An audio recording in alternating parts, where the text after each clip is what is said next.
Let's take another look at the quantum understanding of electron behavior and how these quantum leaps back and forth between energy levels represents the absorption and emission of quantums of energy, in this case as different colors of visible light. So we know that wavelength and frequency are inversely proportional, and their product, when you multiply them, is the speed of light, which is a constant.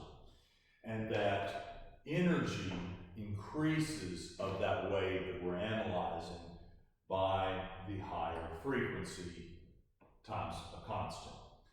So if we take the modern idea of quantum theory to be true, that electrons will be found only at specific quantum states, never in between, we are basically saying that when these electrons leave one energy level for another energy level, that means that a sufficient packet of energy has been received, and thus that absorption of energy jumps them to higher energy levels.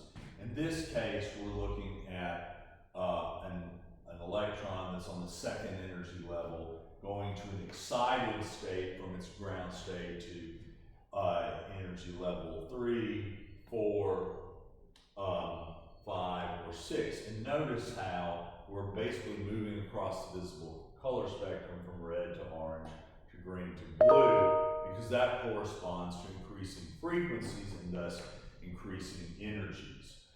And then lickety split, it will emit some of that energy and send it back in the other direction. So notice that I've got sort of multiple choice answer representations of these 4 quantum exchanges: absorption, where the energy levels are going up, and then emission, where they're going back down. So we're going from ground to excited state here and excited back to ground.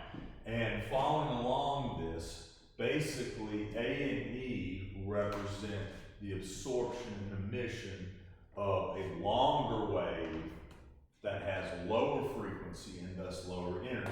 That would be red.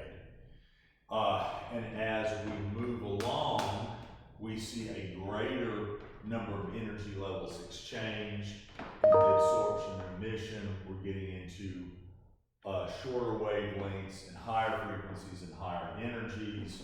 And we go to a third energy level jump, and moving across the color spectrum to green, and then finally into blue and the violet zones, to where we have our shortest wavelength, our highest frequency, and our highest energy.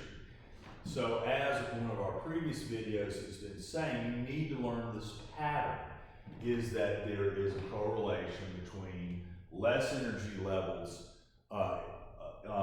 being changed through absorption or emission, and how that correlates to long wavelength, low frequency, and low energy. And as we have a greater number of energy levels move between, that means the absorption and the emission of a shorter wavelength of light that has a higher frequency